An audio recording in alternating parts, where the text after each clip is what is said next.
Hey YouTube, in this video I'm doing the iPhone XS Max Face ID repair with the JC chip method.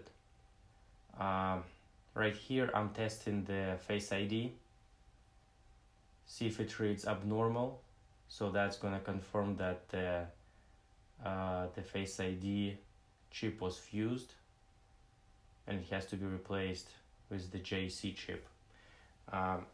As you can see, it's reading abnormal.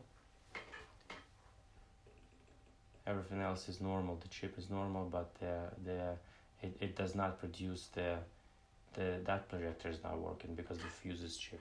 The chip is fused. Now I'm reading and saving the information from the chip, so that's important. Then I use JC V1S reader.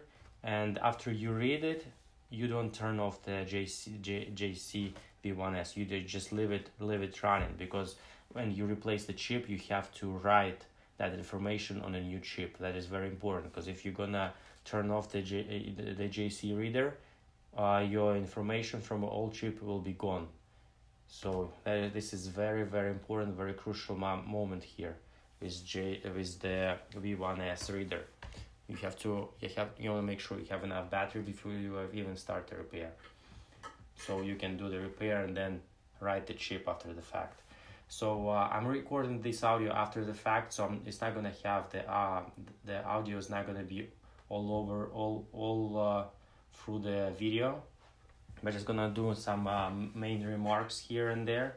So right here I'm using the holder for the Face ID fixture, and I'm using 460 Fahrenheit hot air to loosen the glue on that projector, to separate it from the main housing. 460, and I'm using, I think, free air on my Hako FR810B hot air station, and another main temperature I use to remove the I'm gonna go through that, but basically 460, 660, and 560. 560 is then I reapply, resolder all new chips, using low melt solder, so I don't stress out the whole unit.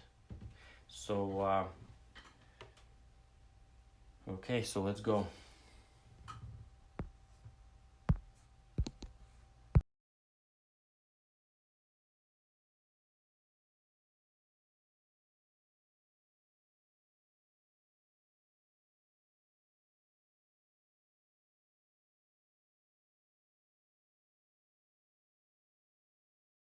Here I'm doing a little alignment as a guidance to put that projector back after I fix it. I don't think this is so important. The most important thing is just keep an eye on those two pieces and make sure you see how they were originally seated. And in that case, you can make these notes, so it's like a little guides, but this is definitely not the precision method. It's not a high precision. You can make it, but the most important part would be looking at how it was originally, remembering that, and put it back from memory. But these guides do help.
Okay, so when you remove the glue, basically to separate the dot projector from the lens, it's right here. I'm using the same 460 Fahrenheit um, temperature on my heat air station, and what I'm using is just a little bit. You know, see, I'm twisting that blade, so you just put it there and twist it. See, it went.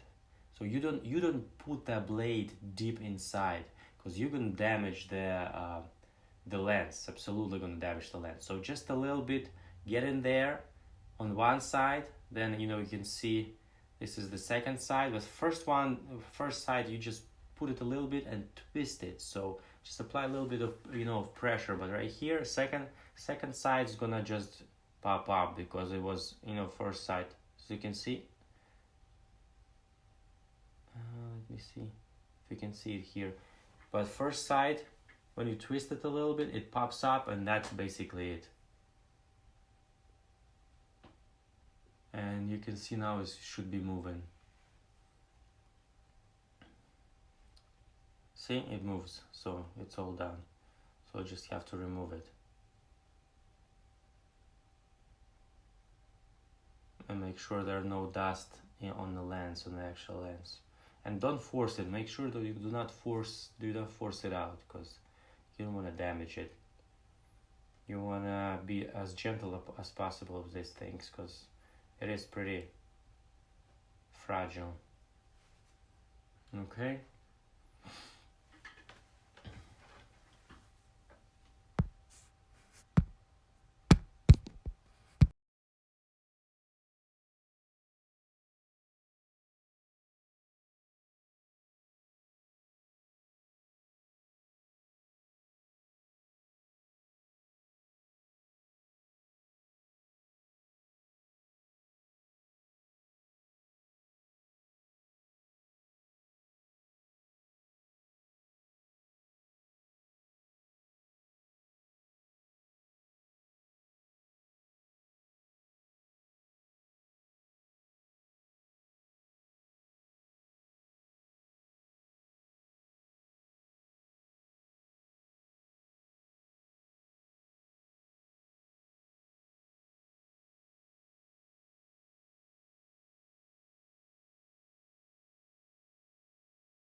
Okay, so here's I'm cleaning the glue up front a little bit. I think I'm using 460 here still to clean that glue, and I think this area right here front of that chip is pretty important to me because you wanna make sure you don't scratch that glue any closer than necessary to the dot projector, because there are contacts going from the dot projector to the rest of the circuitry, and you don't want to remove that glue and damage those contacts, because those contacts, I believe, they looks like really super fragile contacts, maybe even some kind of a metal like a gold, I don't know, but those contacts are super fragile, and you don't want to. So that's basically right here, as you can see, I'm cleaning that glue, so you don't want to go any deeper. See that contacts right there, so you don't want to go any closer to that projector. So clean there, and I was using 460 was not enough, and 560 was not enough, and I think I ended up using 660 in this area to remove this chip, that capacitor, and the rest of the chip.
Important thing to note here, I believe, is see, I did not clean the glue around that chip, and I was using 660 to remove it, and I think that was not a super wise idea. So you just want to stick with 460 and cleaning that glue around that chip, so that will make life a lot easier, and it's not going to happen what happened here. It's not a big deal. I was able to fix that, but as you can see, uh, the whole thing moved from the flex, and here I'm just trying to uh, readjust a little bit and push down the main thing, the main every like this the whole career, see the whole dot projector assembly.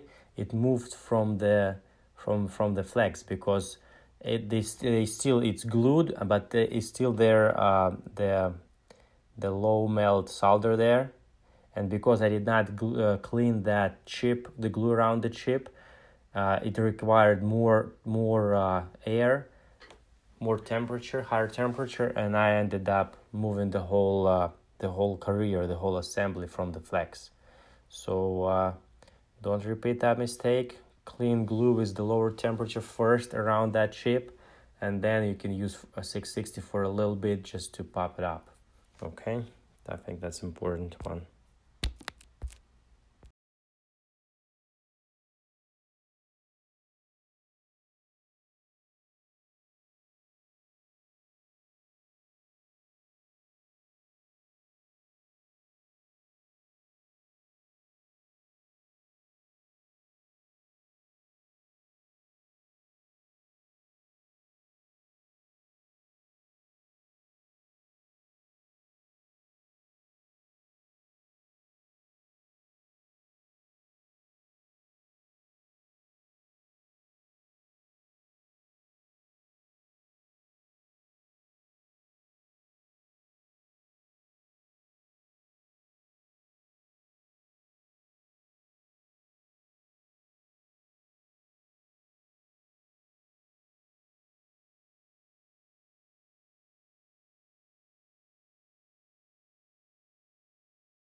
Here is important step 2 actually. So after you remove these chips, you have to clean all the leftover glue. So you have to clean really careful and really nice and really neat, because you're gonna have a little spacer there and then the chip on top of that spacer, so you don't want anything to be on the way, because you're not gonna have a good contact. So you want to make sure you clean this area really good from the glue. I'm using 460 once again, and I'm just scraping the glue off. And be careful not to damage any contacts, but get the glue and then apply low melt solder, and then you can work with lower temperatures like 560 I'm using here, so you don't stress that projector and the rest of the assembly.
So here you can see a little JC spacer.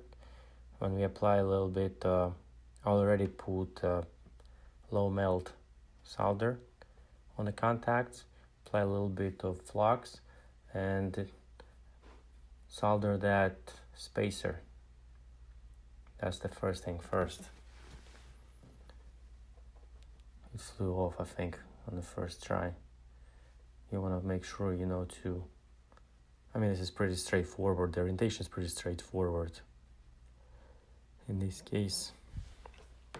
You want to make sure, you know, maybe hold it a little bit so it sticks, it doesn't fly off.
Okay, so right here I'm applying a little bit, the spacer is in place, and I'm applying some low melt solder on all of those contacts too.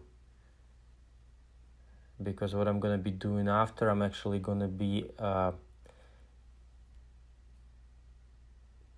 removing solder balls from the main JC chip. So it does not, because I'm not exactly sure what solder is used there, because I'm using low melt 138 Celsius solder on all of this repair, and those balls on that JC chip, they're huge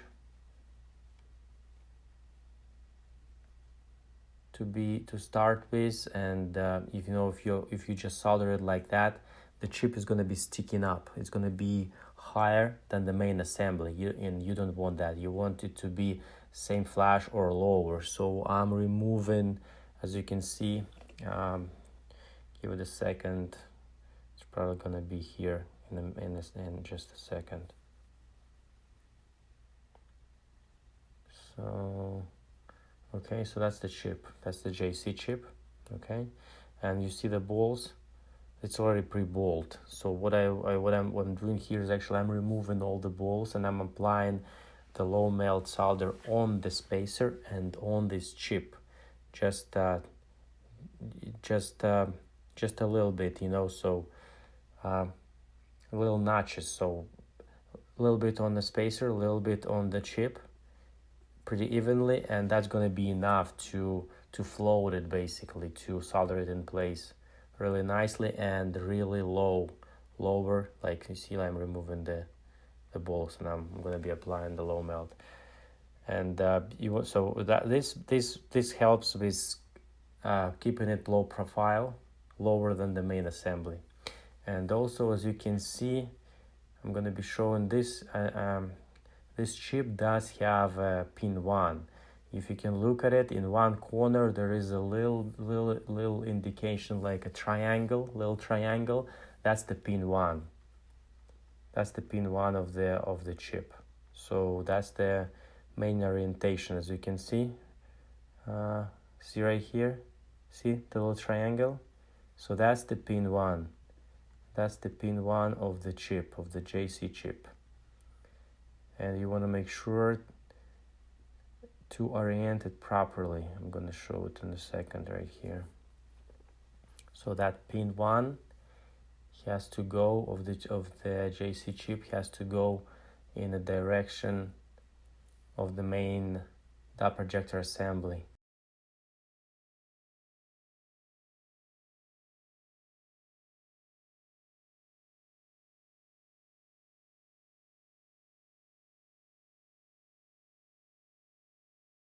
As you can see, there's the pin 1 right there. So that's the pin 1. I'm showing pin 1 right here, little triangle on the corner, and it has to go in that. So if that's the pin 1 on the main assembly here, right there, I'm showing it. Okay, so that's important.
Okay, so the chip is in place, and all we have left to do is just solder that little capacitor that came with the chip in that area.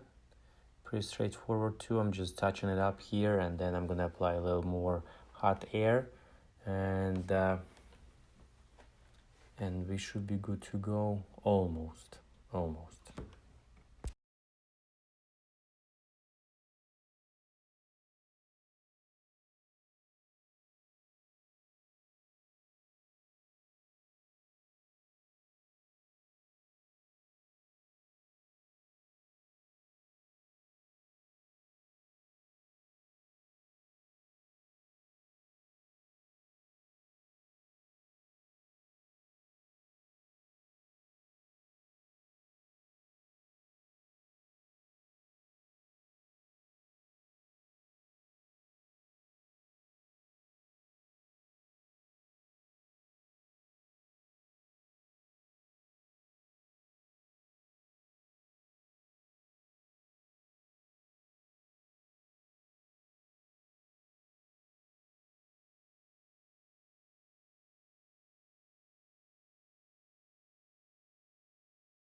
Okay, so I'm right here. I'm using alcohol to clean the dot projector, and what I'm gonna do after, I'm actually inspecting the main dot projector assembly. As you remember, it moved before. See, it's a little bit unsoldered there, so I will need to fix that. I'm just applying a little bit of flux, put it in a fixture, in a Face ID fixture, and I'm just hitting it from the top, pushing the flex down so it gets soldered in place. So that's what I'm doing here, just basically fixing this, because there's a glue there, so I decided not to take it apart and redo it everything, because it's pretty much in place there. All we need to do is just put a little bit flux and solder it. And also as you can see, I'm trying to clean the little bit of the dust from the dot projector. I'm gonna be doing it probably later. You'll see it down in the video. You have to be really careful though, not to damage the dot projector.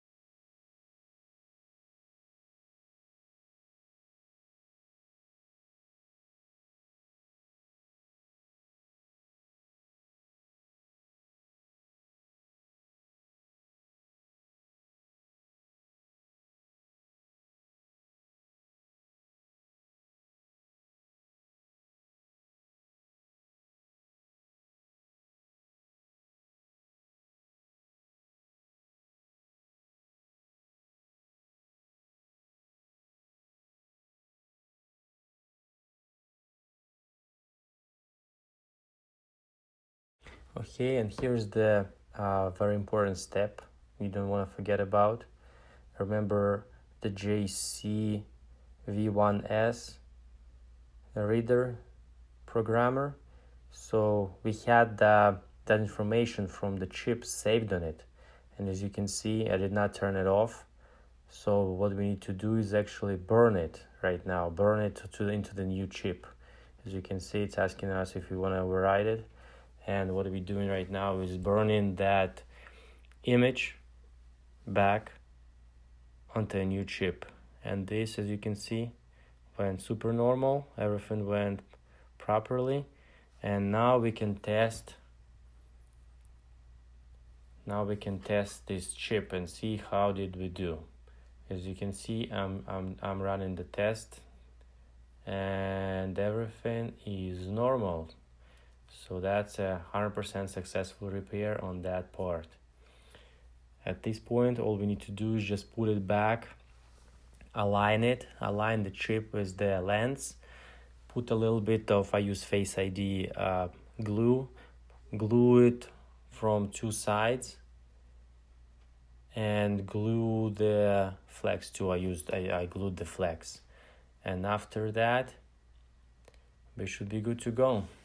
And as you can see, there's a little bit of dust on the dot projector, so that's what I was going to clean up too. I wanted to remove that dust particles, but you want to make sure you are super careful with this stuff, especially with those contacts. You don't want to damage anything.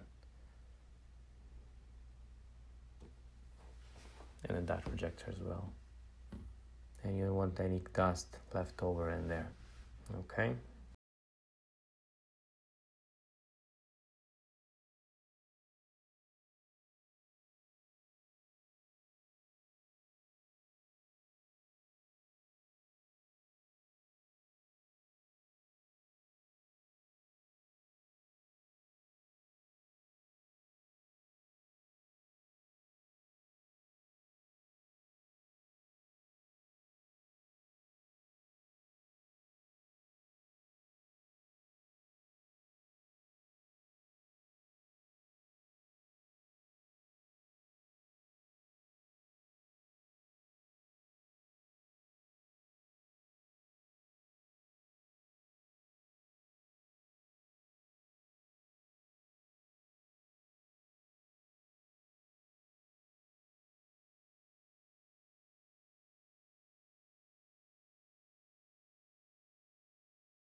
Okay, so everything is glued back in place, everything is aligned and nice, and what I'm doing here is just testing the Face ID, and everything is perfect.